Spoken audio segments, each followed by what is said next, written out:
Hello, music thinkers around the world. This is Christoph Zörn. Welcome to the Power of Music Thinking, the podcast where I facilitate conversations with exceptional people who perform at the top of their fields and who also happen to be musicians.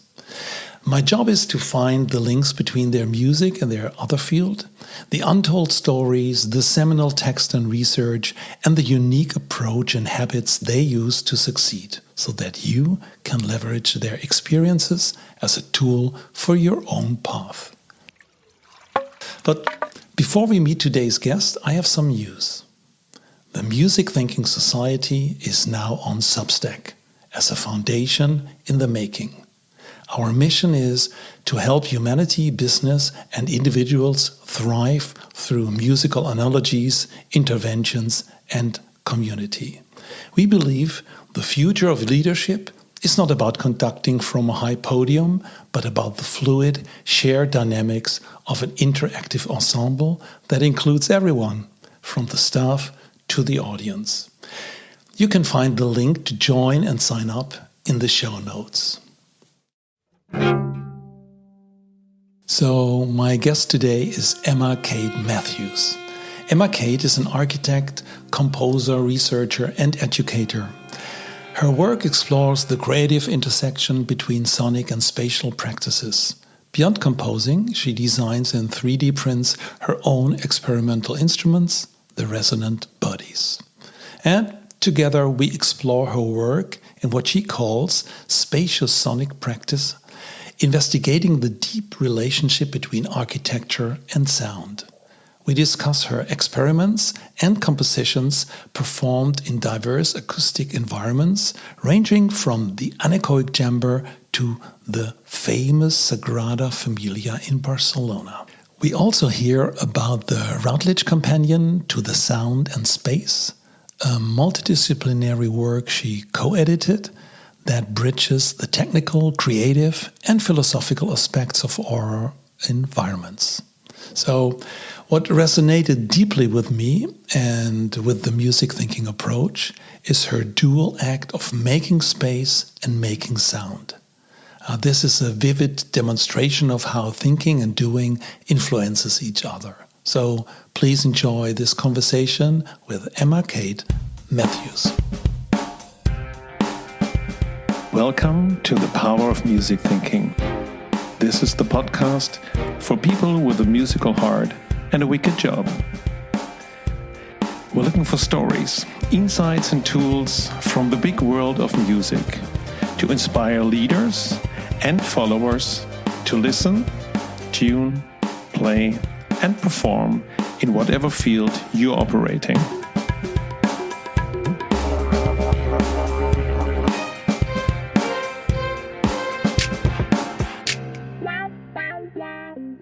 Welcome, Emma Kate. Welcome to the Power of Music Thinking. Hi, thanks for having me. My first question, what was your first or most memorable sonic experience that had an impact on you? Oh, that is a very good question. And there were many to choose from. I think maybe not the first, but one of the most memorable was when we entered the Sagrada Família with instruments, and I'd been before as a child, as a tourist when it was not quite built. All the interior, I don't think there were parts that weren't quite finished. I didn't quite appreciate the sort of expanse of the space and just how sort of acoustically opinionated it is. But when I went back with a different ear and realised just how special this space is, it sort of opened me up to a whole host of ideas and thoughts on how architecture's it's not just a passive host for sound. It offers more than that, especially when there's a space that's got such a sort of strong acoustic character. So I guess from that point, once I'd experienced that, or I experienced it with different ears, then I started to develop more of a sensitivity for other spaces that were similarly, I guess, sort of extreme in a way. There's also a space on the sort of outskirts of Copenhagen, which is this concrete water tower, and that has a sort of reverberation time it's long enough that you can sort of play a duet with yourself, it's just amazing. So I think that sort of experience at the Sagrada Família all those years ago, before I sort of started my PhD and started sort of really interrogating this question of what would happen if you started to treat architecture more like a collaborator, a sonic collaborator, than just a host. I think that's probably where that fascination or that question started. So that's one of many spaces that have left a real impression on me. But that seems to be one of the most important, I guess, in the way that it's really shaped the trajectory of all my research and practice since. And if some listener now thinks Sagrada Familia, maybe some of them have been there or some would like to go. And by the way, that's something we will talk about later a bit more in depth. It's also interesting. This reminds me to the saying that you should reread books, and not that you would understand it differently, but that you are differently. And maybe that also goes for when we experience different architectures sonically or in other ways. Yeah, definitely. Especially with spaces that are in flux in some way. So, buildings we sort of assume that they're static things, that once they've been built, they never change, that your experience and your relationship to them never change. But I think that's, of the most sort of complete buildings, that's probably untrue, because there are so many things that alter our relationship to buildings. But I suppose with the Sagrada Familia, the fact that it's been under construction for such a long time, so every time you go back, it is physically different as well. And I'm not quite sure sort of how the acoustics of the space has changed in that time, but maybe it's quite subtle now. But it's still. This is another thing that I'm sort of interested in at the moment, is working with spaces that are in flux. So there's a project I'm working on in sort of situated in Venice, where you've got this sort of change in water levels and how the water changes the acoustics of the space. And I think it's a related thing. You can't sort of rely on buildings to be the same all the time. Yeah, right. Although when we make pictures of them, they look so unmovable. Yeah, exactly. Right. Hey, Emma-Kate, will you introduce you a little bit about yourself so that people know what you do, and they already, I think they guessed that there must be something between a space and architecture. But just tell us what keeps you busy at the moment. Yeah, sure. So I trained as an architect, and I've worked in practice. So I've worked as an architect. I've also worked in an engineering practice, sort of working on projects that are particularly geometrically complex, or things that are difficult to build. So that's a sort of interest of mine. I also worked for a fabricator for a while, an art fabricator. So there's a sort of interest in how things are made and practices of making space, but I'm also interested in practices of making sound. And what's a fabricator? Like a space that I guess a sort of workshop that physically makes things. So in this case, it was fragments of buildings, like staircases, or sculptural elements, or artistic sculptures. So things that are sort of parts of architecture, but not the whole building necessarily. Right. But I suppose I'm sort of interested in that relationship between making and thinking, and making as a sort of process for drawing things out or developing ideas, as well as for creating, final pieces, as it were. And that sort of that comes into my teaching as well. Sorry, I'm going off on many tangents, but I'll come back to the sort of the introduction. So in parallel to training as an architect and practicing as an architect, I've also always had an interest in sound and music. So I've always played instruments from being a very small child and into adulthood. And I've always had ideas about sound and music and wanting, having a sort of a compulsion to compose sound and music. So it wasn't really until I think it was my master's. So in the UK, you study architecture in 3 parts. You do your undergraduate, then a master's, and then your sort of part 3. And during my master's, I really started to see overlaps between acts of making space and acts of making sound, and started to sort of synthesize these ways of thinking where I'm trying to sort of operate both sort of practically but also poetically in this in-between space. And then it just became a bit of an obsession, to the point where I ended up doing a PhD about this sort of in-between space that I call spatiosonic practice. And that's what I'm doing now. So I'm teaching architecture at the Bartlett School of Architecture, but I'm also researching and practicing within this kind of spatiosonic in-between realm. And that takes many forms, but one of the sort of key aspects that I've been exploring so far is the idea of site-responsive composition and performance, where I'm working with the acoustic and spatial conditions of a particular place, and then thinking of that place, as I sort of mentioned earlier, as a sort of collaborator in the act of composing and performance. So the building is sort of giving half of the work back, if you will. Yeah, right. So it's not just the walls that we see, but it's the walls that we hear or experience, the little echoes. And I think listeners will recognize this when they've been in a restaurant and sometimes try to make a conversation, and there's a lot of reverberation that the sound itself, when filled, is completely different. I like that. So because you started being an architect, let's say, building things, the act of making space. I love that very much, the act of making space.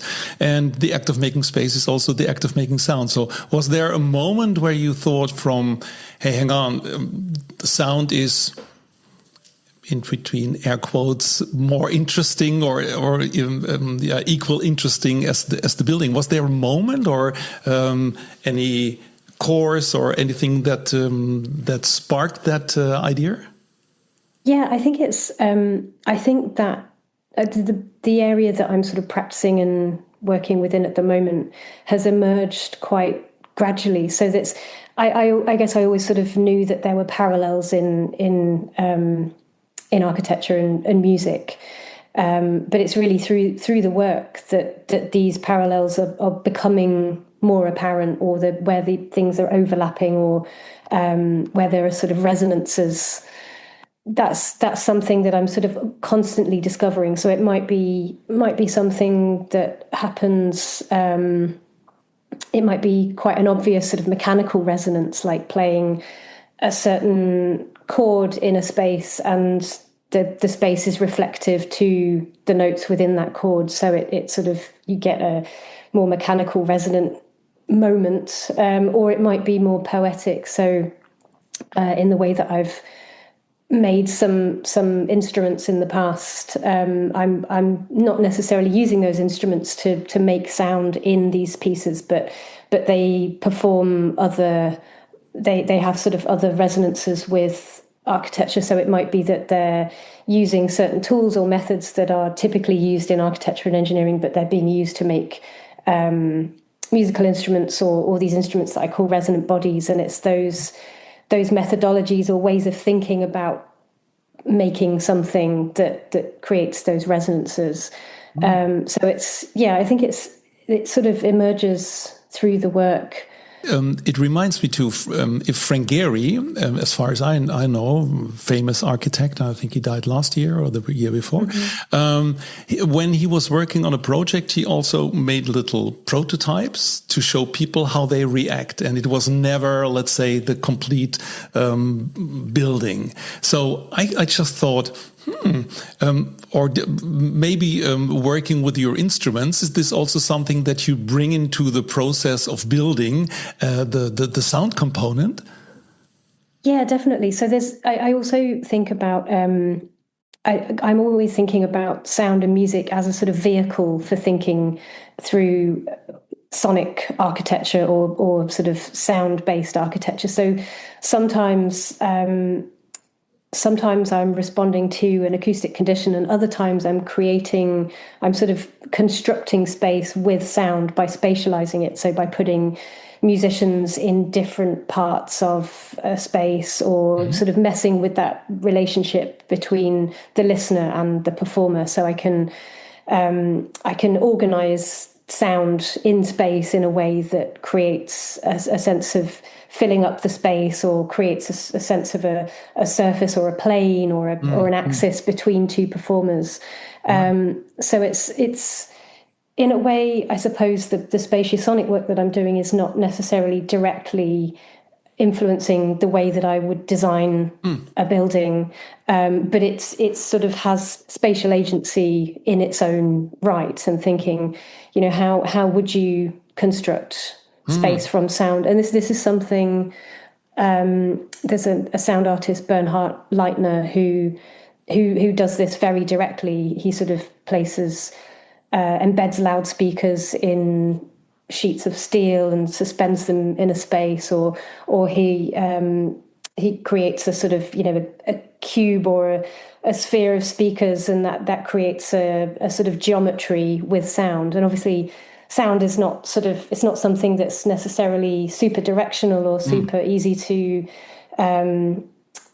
locate in space. So there's always that tension between space, sound not wanting to do something, but which is a nice tension that I also like playing with. But yeah, it's thinking outside of this this, I guess, sort of problem of what should buildings for music be. I think that's a question that a lot of architects and engineers and musicians are constantly asking. But it's trying to think beyond that. I mean, obviously that's a very valid question to ask, but it's also one that's sort of well-trodden territory. And then we have to say music is not music. There are so many different ways of music. For a certain kind of music, a certain reverberation or a certain echo would be perfect, and it would be terrible for others. And I think everybody has experienced this if you go to a rock concert or a concert with a lot of loudspeakers. And if you're not in the right space, it could really ruin your experience, as it can ruin your experience in a room. And I just cycle a bit back to that part, because I thought this could be also as a practice for architects, not only talking of the use of an architecture, because sometimes we don't know, and sometimes we want to change it. Say, okay, now this is a big hall, but now we want to change it in something different. So it's not the visual space, it's also more the usage. Shall many people work in silence, or is it for discussion? Is it for discussion for a lot of people? Is one person speaking and many listening, or are many people speaking at the same time? I can imagine that it's top of mind, of your mind, but how is it for other people? Do they say, "Oh, come on, what shall I do with these acoustic things?" Or how does it work? Yeah, it is quite difficult teaching sound in an architecture school, or even researching sound in an architecture school, because architects absolutely love drawings and things that can be photographed or quantified in some way. And a lot of the relationships between sound and space that I'm interested in are they're quite elusive. They don't want to be photographed or drawn or notated in their sort of complete sense. It's very sort of experiential. So there is with the teaching aspect of it. I mean, I never force my students to look at sound as have projects about sound if they're not interested in it. But I do try to introduce a sort of vocabulary that they can use, whether it's a sort of notational vocabulary that does one part of the job, or a descriptive vocabulary that might sort of fill some gaps that drawings can't reach. I think that's it's an ongoing process, really. And there's, as part of my PhD, I had a glossary in the back, which was again trying to sort of establish a vocabulary, a way of talking about sound and space, because it's quite common to see, when you see sort of journalism about new buildings, like new opera houses or new concert halls, there's so much language about how they look, but very little language about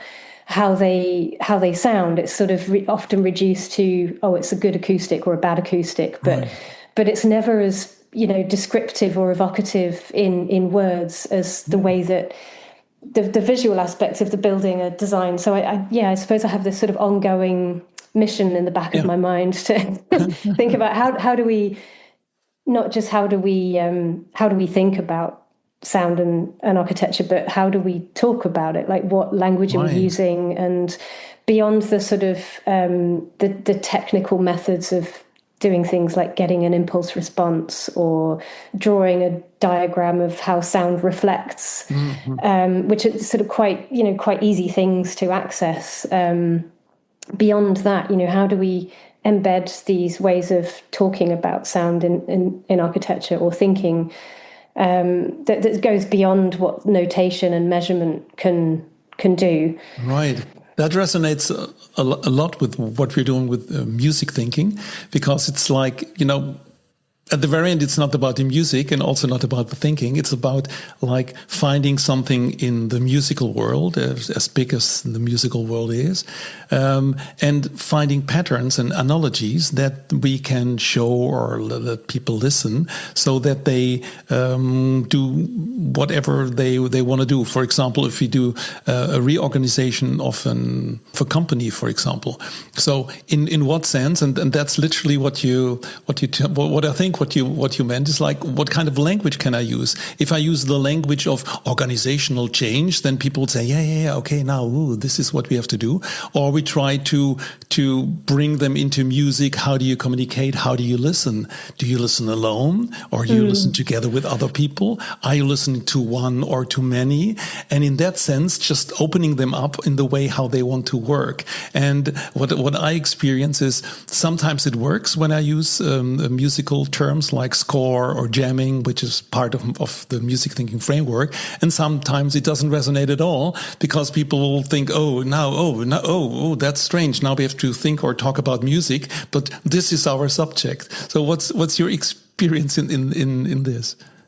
Yeah, I think that's a really good point. Some words are very highly charged. Like you say, you mentioned one word in the company of, I don't know, but you maybe mentioned, I can't think of any examples, but you might talk about something more engineering focused with, more sort of acoustic engineering focused with a sound artist. And they might think, I don't speak that more technical language. Maybe it's a more intuitive language. I'm stereotyping here, but obviously there are many people who sort of cross over disciplines, and that's, I think that's what I'm trying to do in my work, that quite often trying to get artists, engineers, architects, people from different corners of the same world in a room together, just to talk through their understanding of the same thing. I mean, one example of this is a project that I did with an opera director, Rosie Parker, and an acoustician, Pedro Novo, and we worked together on a project for, it was a sort of a workshop for a possible opera in an Edwardian bathhouse in Birmingham. And I knew Pedro separately and I knew Rosie separately, but they'd never gotten together. And we ended up making a series of impulse responses for the sort of very technical side of it. But then we also got a lot of the local community to just come in and sing in the space and sound out the space from a very intuitive point of view. And then we were thinking, like, this is actually really interesting. We're understanding the acoustics of the space, but from two completely different methods. One of them has a sort of technical barrier because you have to sort of be able to use the software and understand what the microphone's doing, and all these things that sort of takes time, and not everybody has access to those resources or whatever.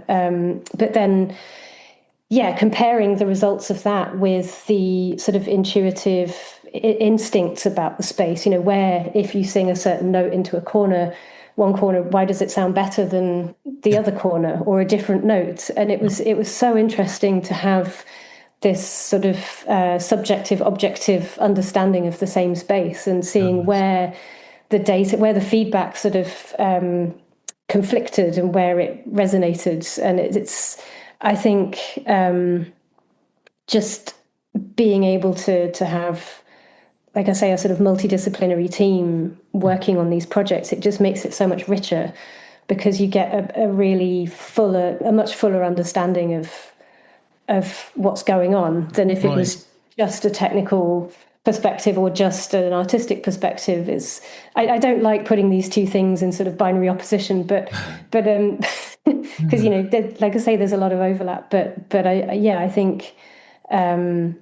I think that's also where it's interesting to see where the sort of Venn diagram of the language that both or multiple groups are using. And absolutely, yeah. It's super interesting. Now my acoustician friend, since working with Rosie, talks about spaces being bouncy, because that is her word for sort of when a space is giving you something back. It's obviously reflecting in a certain reflecting sound in a certain way. And my opera director friend called it bouncy, and my acoustician friend called it reflective, reverberant. I mean, the same word, but the same meaning, but just different words with a different charge, I suppose. I think perhaps something like orchestration is something that people use in very different in different settings. I also did a little research about this when people use the word orchestration, and the idea is everybody knows what it is. Oh, orchestra, I understand. There's one in the middle, and the rest is doing what the one is more or less, and that's conducting, as we know. But interesting is it's not about knowing what is right or wrong, but the question is what do you want to get across, and then you try to find out musicologistically. It might not make much sense, but that's not the point. It's a part of communication. I have some sound files from you, and you mentioned the Sagrada Familia, and maybe it's an idea to play a few of them and then end with the Sagrada Familia, just to see that the very same sound, or more or less the very same sound, can sound completely different in different spaces. Yeah, okay. That sounds perfect. Shall we do the first one? That's an anechoic chamber. Maybe you want to explain what an anechoic chamber is to people that have never heard that word? Sure. So an anechoic chamber is just a space where it's super absorbent to sound across the whole spectrum, from super low frequencies to super high frequencies. So it's, as I was talking about acoustic opinions earlier, I suppose it has in this case, it's not sort of expressing its acoustic opinions because it's absorbing everything. And it's, typically a room that's fitted with absorbent cones, so there's no space, there's no sound reflecting. Yeah, no, there's sound without space. Let's yes. Listen to it.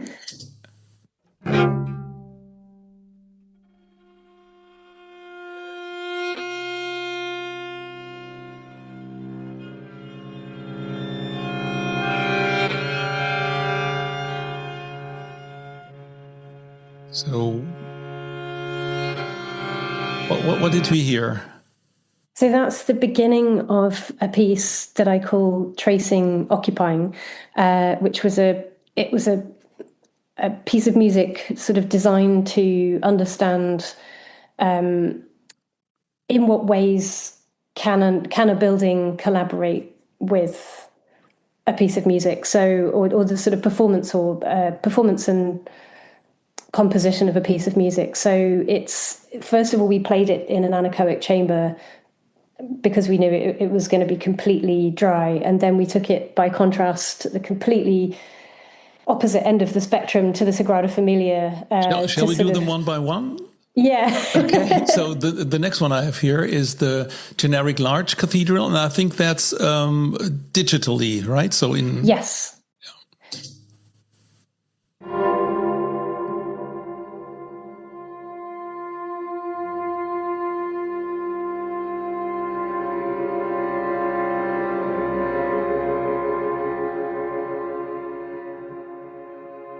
So we heard the same, but with a lot of space, room?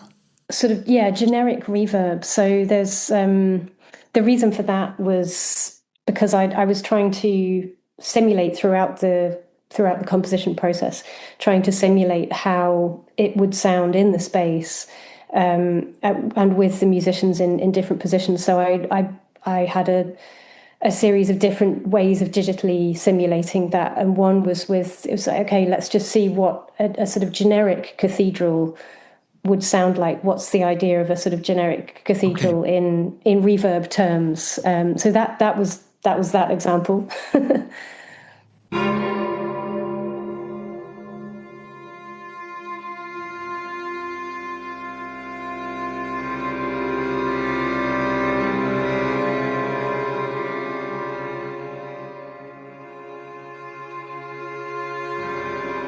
So again, what's the difference between the one we heard before?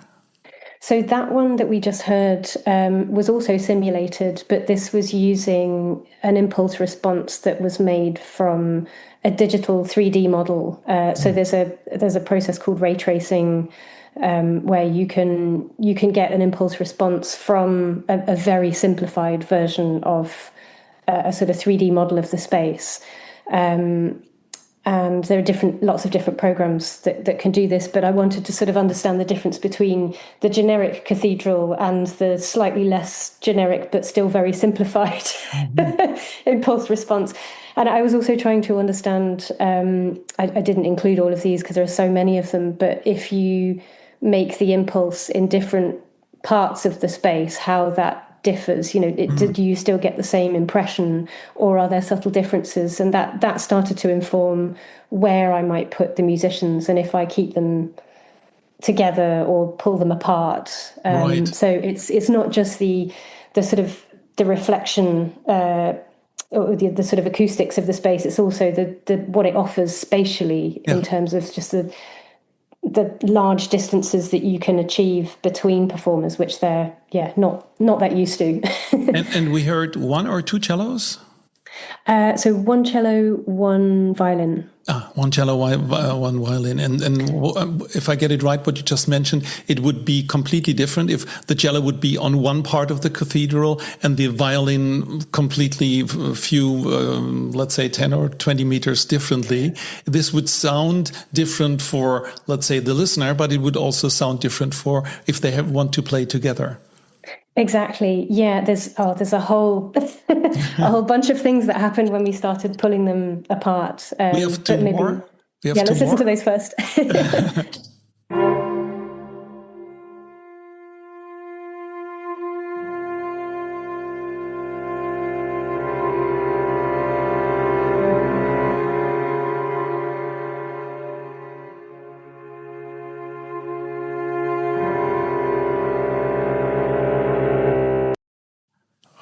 I think that was also digital, using a different kind of, so it's the same principle of getting an impulse response from a 3D model, but just a different software tool. So again, just understanding how different tools might interpret the same simulation.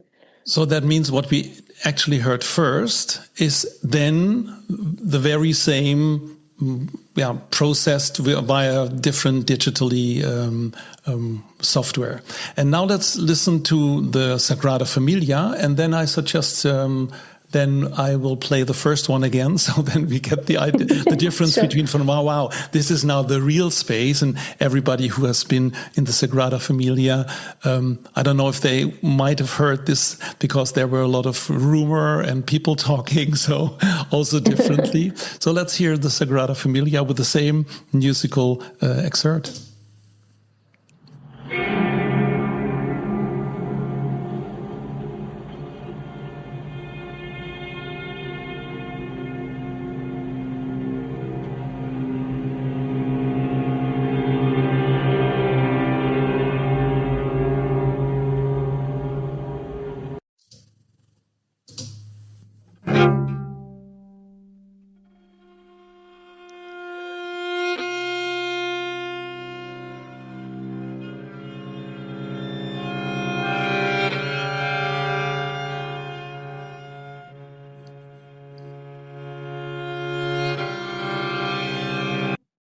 Okay.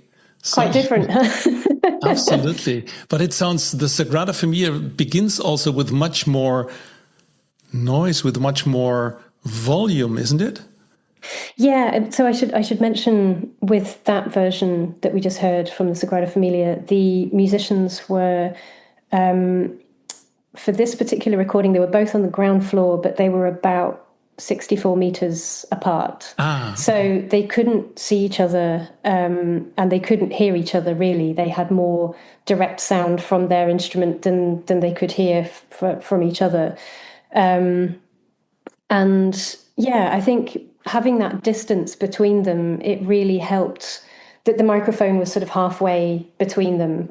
But I think you hear a lot less of the direct sound and much more of the space. And that sort of chord at the beginning, it's deliberately quite dissonant and quite short, because I wanted that to almost act like an impulse response, where you get a little bit of a gap between the impulse, so you can hear what the space has to say back, and then it sort of picks up the next note that you hear. It's sort of picking up on the tail of the reverberation. So it was.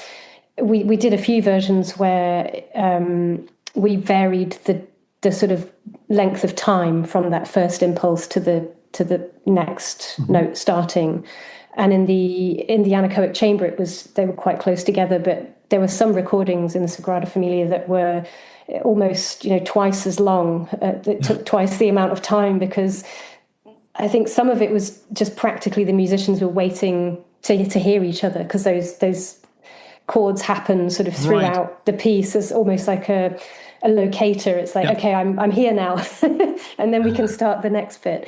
But also, I think just because it made sense to just let it ring out, and the average reverberation time in that configuration in that space was 12 seconds. So 12 seconds. Yeah. It so feels for like normal kind of music, that's way too much. In our pre-talk, we talked about that. I play improvised music since 40 years with the same people, always in a different space. And for example, in a cistern, in a water tank, and there was the reverberation 50 seconds. So at least you have to wait 50 seconds until you hear the first accent. In Sagrada Familia, it's 12. And that means that asks also for a completely different kind of music. And if you want to always wait for the others, then it might be a very long piece. But you could also, if everybody's pulling a new impulse. So this resonance will come completely together. And that's also the link to to a book you worked on, the Routledge Companion to the Sound and Space. And maybe you can tell us a little bit more about it, because I looked it up. It's a very thick book, and it's very different people worked together on it. And I think there's, and I will also put this in the show notes. There's a text about it, and some of the audio files. People can also listen back and read about it. But maybe tell us about the book. How did it come together, and how is this sound and space and architecture and space? How is this evolving? Yeah, sure. So the book actually started out as a symposium. So it really started as the Sagrada Familia project, and then a symposium that came out of that. And the symposium was really it was an attempt to get a cross section through the sort of interest in sound and space, but across different disciplines. So I was working with Jane Burry and Mark Burry, who are also both architects. And Mark has worked on the Sagrada Familia project for quite a long time, so he knows the building. And we sort of just developed through that project that we just listened to. We developed a conversation about, where could this go next? Obviously, there's a lot of interest here in this project, but there must be others who are also interested in this relationship between sound and architecture and music and space, or sound, music, architecture, space, or kind of whatever version of that. But So we had the idea to have a symposium and an open call across our networks, trying to get as widespread, number of disciplines as possible. And from the symposium, we realised there was quite an appetite to sort of dig deeper into some of the questions and ideas and observations that were presented at those talks. And we had a roundtable session as well, where we could talk a little bit more sort of openly about what form the next stage might take. And it was originally, we thought we could just make a little pamphlet of what we talked about at the symposium. And then at the roundtable, we were like, wait a sec, there's way more content here than we can fit into a pamphlet. So it's we decided a whole pile of pamphlets now. Yeah, exactly. So it turned into a companion that Routledge has published for us, and it's organised into sort of, I think I described them in the introduction as a series of different lenses. So it's always looking at relationships between sound and space, but from one lens is architectural acoustics, and then we've got physiology and psychology, we've got politics and philosophy, and then we've got sound art and music. So it's again, it's just a sort of small sample of what is actually a massive network, a massive world, but it was an attempt to get a cross section through that material, and there are quite a lot of books that already discuss the sort of history of how sound or how music and architecture have evolved together, but we wanted the book to be very much about what's happening, what's the state of the art now, and what are people's trajectories, where's the thinking going next. So it's very much a forward-looking publication. And out of the book, it's only been sort of a year and a half since we released it, but it's already led to quite a few new collaborations and talks and projects that have come out of that group of people who were compiled in the companion. Now they know each other exist, and we're already starting to see some nice collaborations and conversations between people that maybe they would never have been on each other's radar before. So it's kind of, it's nice to feel like it's sort of doing its job. Yeah, absolutely. I like these different lenses. That's, let's say in my vocabulary, in my language, music thinking language, that sounds very interesting because it's architectural and acoustics. I would say, okay, that's something. Okay, that's a low hanging fruit that we can imagine. Also, psychology and physiology. Okay, yeah, like embodied listening, you not only listen with your ears, but there's more. But philosophy and politics, that's interesting. How is architecture, or maybe is it the other way around? Is politics influencing architecture? So I think they're also, if you think about it, different ways. Yeah, a very recent one. If you are the temporary owner of the White House, what you do with it architecturally, and what does it mean? So can you elaborate a bit more on that part as well? Yeah, of course. I mean, I think like you say, some of the lenses are quite obvious ones, like the sound and music and the architectural acoustics. I think that's probably the most conceptually accessible groups, but there are some really interesting observations around. So just thinking about the physiology section, there were quite a few articles in there about how we all listen differently. So this John Drever, who's one of the authors, has coined a term, aural diversity, to discuss how we all have different hearing physiology, and that influences how we interact with space. So it's not just about how we sort of see spaces, but how we feel comfortable in our sort of, sonic environments. Sorry, Yeah. speaking of which, I'm getting a little bit of noise in my own acoustic environment, which is slightly distracting me. No problem. Always And it's happens. different for everyone, so there's no objective sound.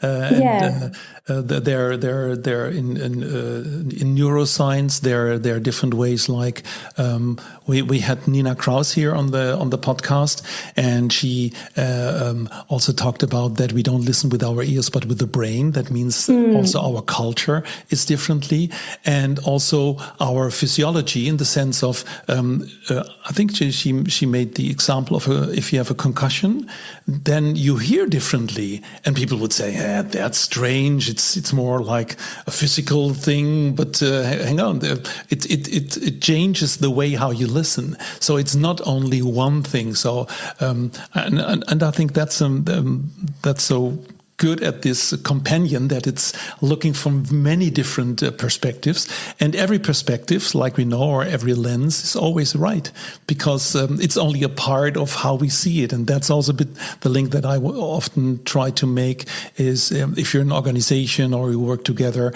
everybody has a different perspective, and you don't have to necessarily understand all the perspectives. That might be maybe too much. But I think it's important that we have different perspectives and that they're all in the room. And if this is in a metaphorical sense politically, or in another sense like acoustically, I would say that's a big learning. And I think your work really helps people to see a bigger space and not only just that very small, let's say, anechoic chamber thinking, anechoic chamber thinking. So it's more like, hey, there are different kind of spaces. Even this can sound different. Yeah, definitely. I think just with John's sort of acknowledgement that aural diversity is a thing, I think it helps architects, because I suppose it's a book edited by 3 architects, so it's always sort of thinking from an architectural, even though you've got these different lenses, it's still from a sort of architectural perspective to begin with. And funnily, when Routledge said what shelf should it go on in the bookshop, we were thinking, should it be music, should it be acoustic? So it's on the architecture bookshelf, but yeah, there are things within architectural history like the modular man and all of these sort of idealized bodies or idealized versions of architectural occupants, or the user as people are often referred to. And I think the book is a really good reminder that idealized body or the idealized ears in this case don't exist. We're all different, and it's sort of asking the question. It's not necessarily saying here's how you should do it or here's how you should design buildings, but it's at least making people aware of that spectrum and reminding architects and designers and whoever else reads the book that these are important questions to be asking and important design considerations. So at least it's sort of generating a discourse there without necessarily prescribing an answer. Yeah, I'm more asking or raising the question. So from architecture and education, but you're also a composer. And maybe we can also listen to one of your pieces, because that's, let's say, also an artistic lens on acoustics. So is there something that you would like to show? Sure. Perhaps the Amalgams for Henry piece, or let's have a look. I have the Amalgams for Henry, the After Image Performance, and Resonant Bodies. Oh yeah, the Resonant Bodies. So the files in that folder are all just samples of the resonant bodies that the instruments that I've been making, and so I was talking about them before as, they're not necessarily always performing, but in the Amalgams for Henry piece, that's where they're sort of showcased as performing instruments, not just instruments for tuning ideas. We could hear one or two snippets from the bells and then go to the amalgam for Henry. Yeah, that sounds good.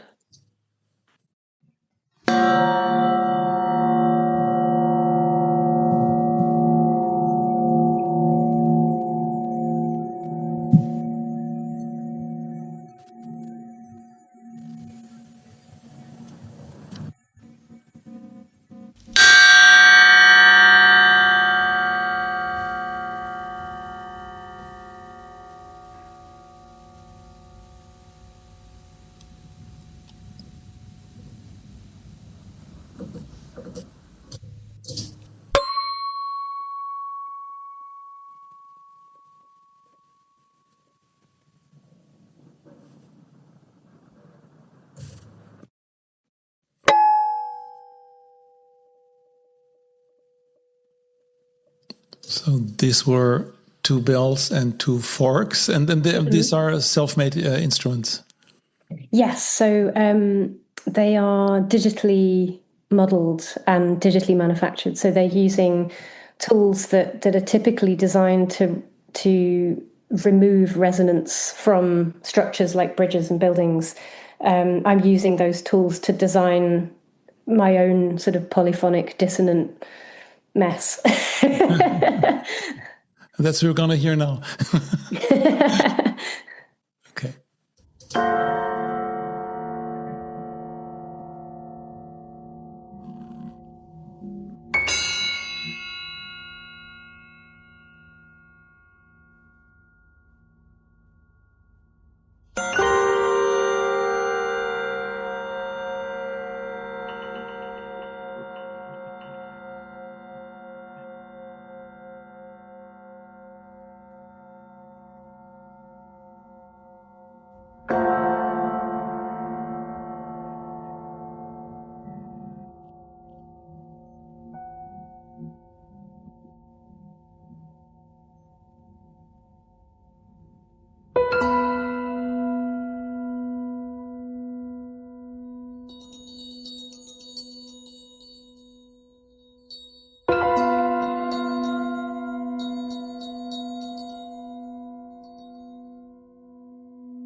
So is this done in the studio or is it live? It's recorded in several parts. So it's in this piece, I was interested in the sort of ambiguity between the sounds that the resonant bodies make and the sort of cluster chords of a piano.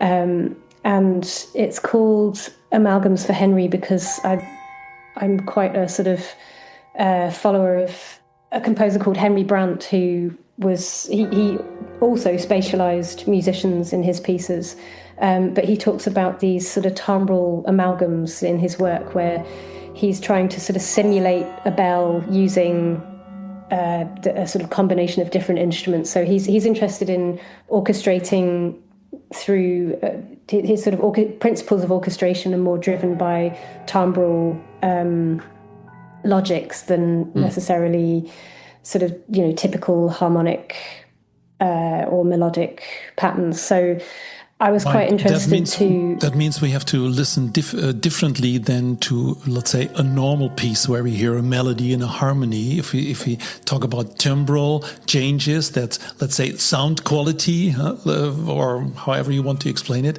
So we listen more what the sound is doing instead of the harmony or a melody, right?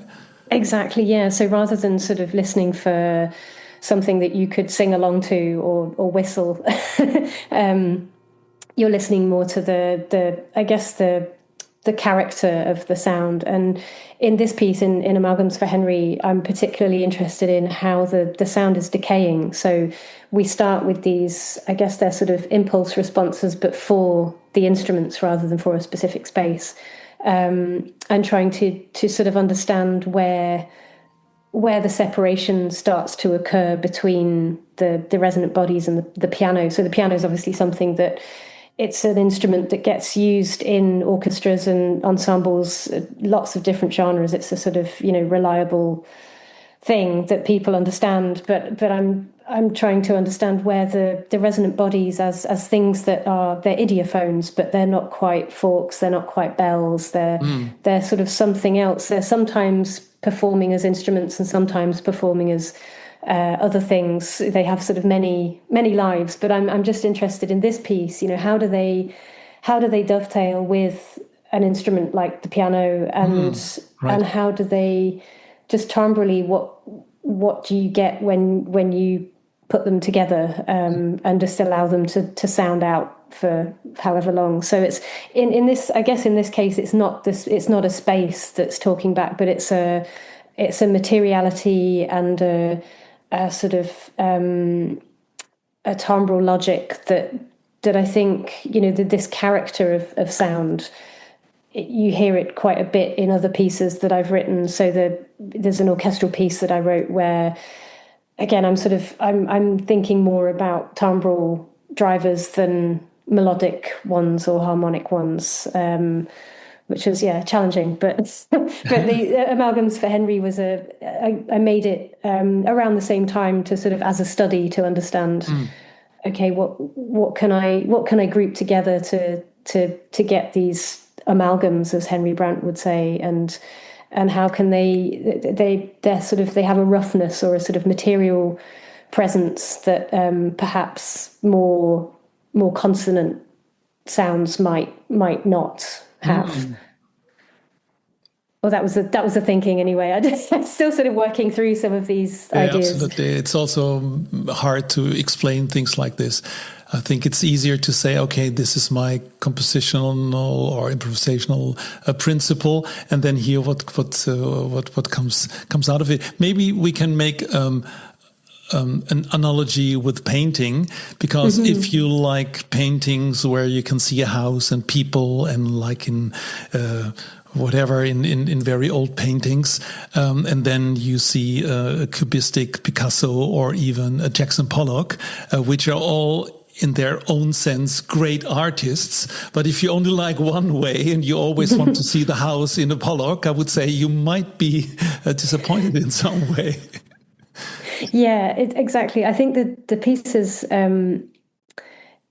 sometimes they're quite difficult to listen to if you're coming to them with ears that are expecting something more conventional, I suppose. But one thing that I hope the music does is at least act as a sort of vehicle for getting people to listen differently. So whether it's sort of activating the space and saying, okay, you're listening more to the space than the direct sound in this piece, or whether it's like the piece we heard, Amalgams for Henry, if it's trying to get people to sort of listen for a material quality or a timbral quality. So there are some instances where before a concert I've given a pre-concert talk to sort of say, I don't want to tell people how to listen, but just open up their ears a little and say, this is maybe not something you're used to, that, the musicians are going to be surrounding you, or the sound's going to be coming from somewhere you can't see, or, whatever it is, as a sort of primer, just to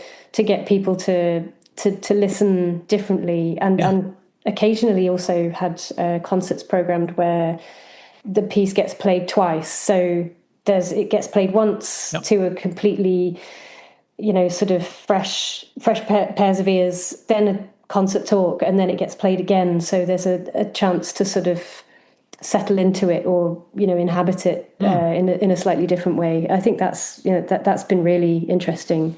Oh, I think that's a very good practice, and I think it's done a lot in modern orchestral music since maybe now nearly 100 years, and it's also like a primal listening. So you just listen what you hear. You don't even want to make sense out of it. Sense in the thing, in the sense of that you think, oh, this is romantic or what else, and then you get an educated listening, and you as a listener can compare what you like more. There are some people that don't want to be educated; they just want to hear and listen what they they hear and what they bring to the table or to the headphones, and other people say, "Oh, I need this introduction, otherwise I'm completely lost and bored, and I might fall asleep," for example, because they lose attention, and that's so nice. They are different. Even there are different ways of listening to it. But you mentioned the resonant bodies, so the instruments that you make. Is this a craft or is this an experiment? How do you do that? A little bit of both, I think. So they're definitely experimental. So there's sort of digital simulation is a part of the process. So I'm sort of trying to get a ballpark for how they might sound and what pitches they might produce. And the sort of design criteria that I've set myself for many different reasons, but one of the criteria is that they have to be polyphonic, and the other criteria is that they have to produce they're polyphonic in sort of intervals of like minor seconds and minor ninths, so really, really dissonant intervals. And then once I've sort of set that as a design parameter, I can simulate how different geometries and different material compositions and how the sort of thickness of the shell affects the sound. All these things that change the pitch and the loudness and the length of time that something might resonate. I can feed that in as a parameter and then sort of iterate digitally until I get something that I think is going to be about right. And then they get produced digitally, so they get laser sintered. There's a process. It's essentially 3D printing metal, where you sort of fuse together layers of powdered metals, and then sometimes they get polished, sometimes they don't. But I suppose it's quite different from the traditional bell making crafts, because I'm not handling the material myself. It's very much a process that is very common in architectural practice at the moment.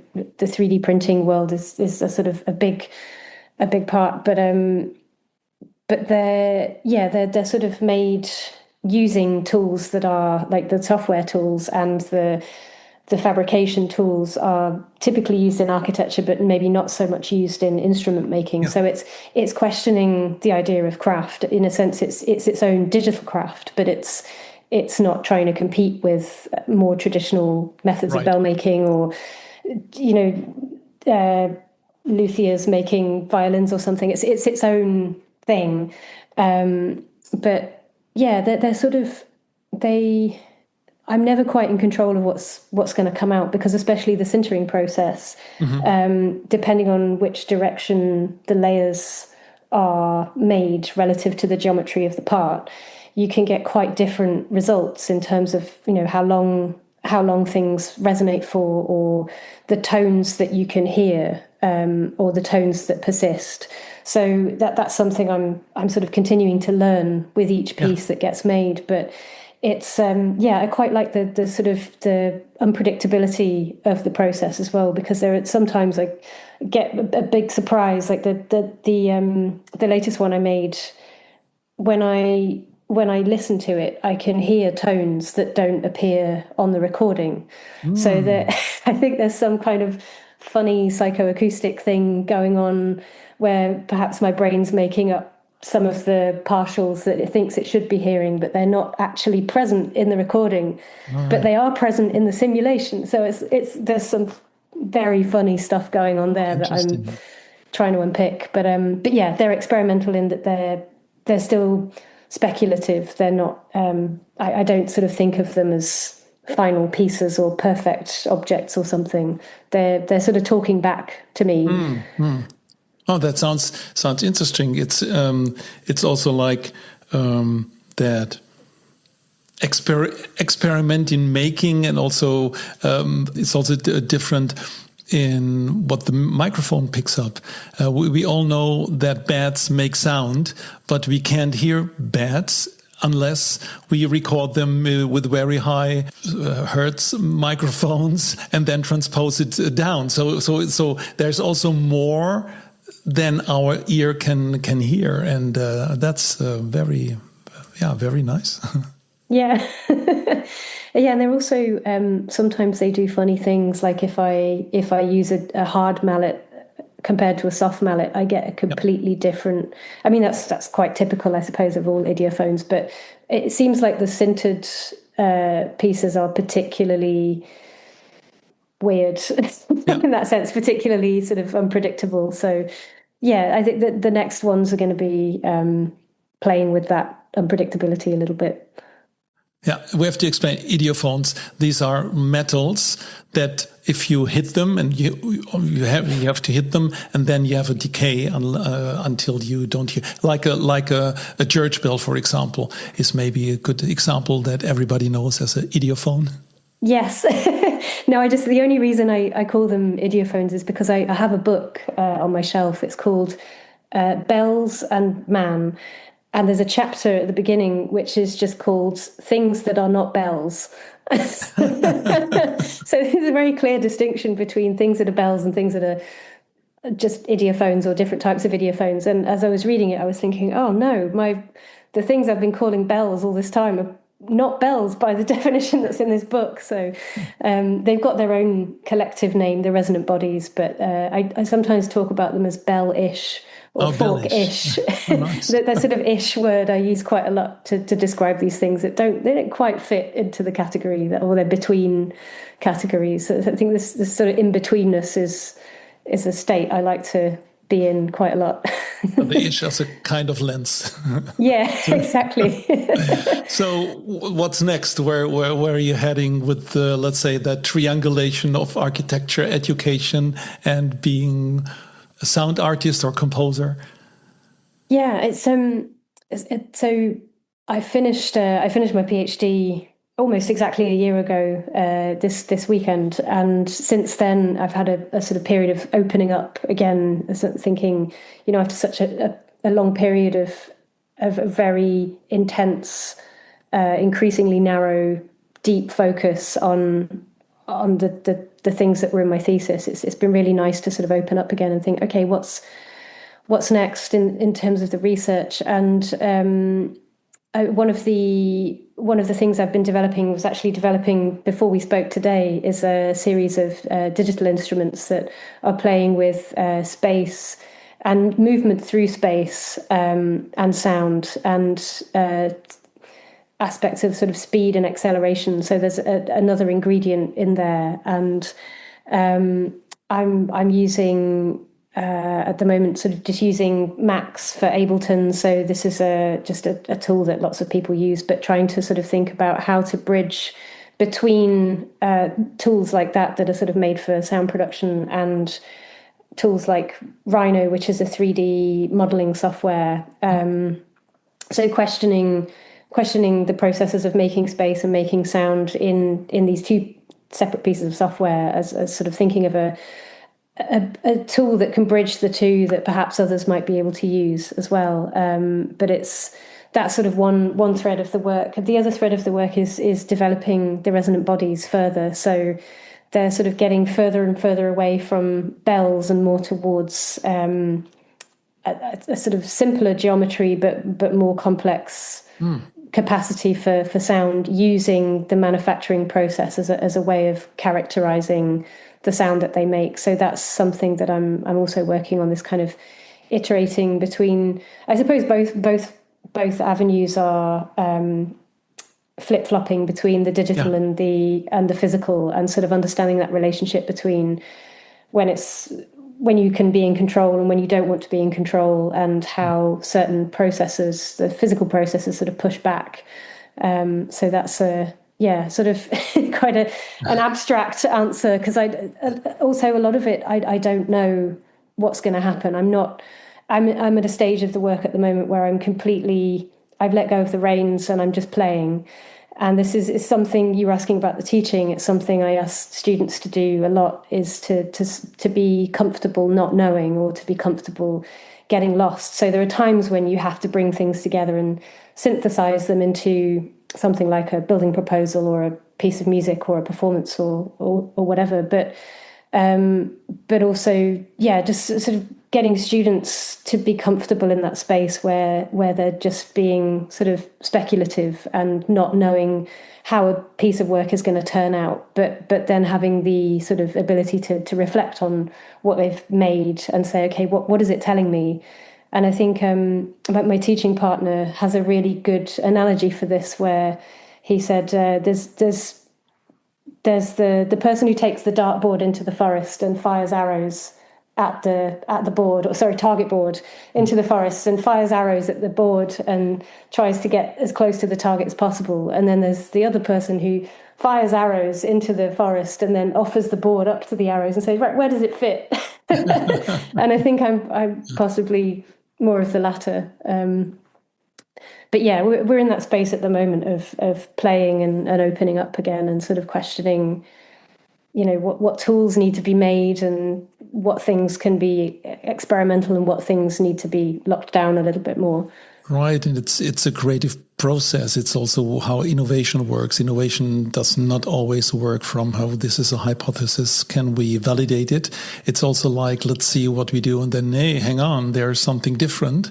What can we do? What can we do with this? So I think that's in that sense also, even in these times, very, very, very important to not knowing, and because the ever all-knowing machine that we now have digitally on our computers and phones gives us only the target board and says, okay, wow, it's a big target board and you're very close and good idea to use it. And maybe just use it as a disc and throw it into the woods and see what comes out of it. That sounds very good. I like your explanation of working digitally, like you mentioned Rhino. That's a software that you use for making 3D prints and modeling, and together with Max, which is an audio software. But on the other way, it's also physical. And that's a bit also the link I see from the beginning, like architecture and like music.